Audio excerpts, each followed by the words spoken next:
because I had such a wonderful flight, I got up this morning at 3:20, it was great, and I got up, my wife was asleep in bed, and I went downstairs, and I forgot to turn the coffee pot on so that it would actually make the coffee for me, so I had to turn the coffee pot on.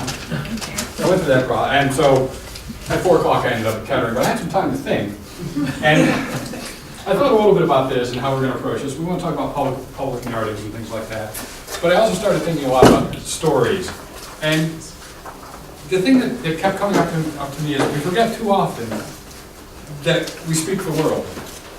So the stories we tell create the world. We have that power. Too often the stories we tell are too small, too modest, and too safe. The heart has to break, and in breaking, it has to learn to speak new stories. So there's something about, when we start talking about telling our stories, when we start talking about engaging social media, it can get very lightweight.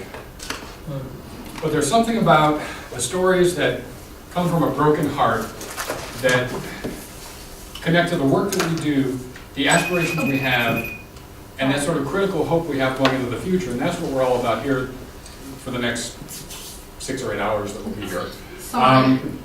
Is working with that. I just wanted to start out with that, and to just push it even further. Why not? Since I can say that I'm just a little punchy and just why I'm doing this.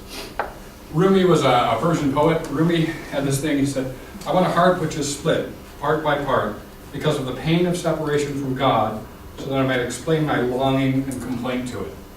Now you can bracket out the God part there, but there's something about reaching inside to that heart that's broken because of the work that we do, and being able to bring that out, articulate it, and tell it in a story. So that's sort of where I am after spending 12 hours getting here. So we're going to be working with that. We're going to be working with broken hearts, with love, with all these things that we don't talk about and that we undervalue. I think if we're going to talk about arts, we have to start talking about the hopes and the aspirations and all these emotions that we bring to our work that we don't articulate day to day. So it's really important to me as a human being to have a space to do that, and hopefully we can work through that and create that and leave and bring that back to our work there and help recreate the spaces there. I love you, Paul. And you, we should talk too. We're not going to cry, are we? We could, I mean,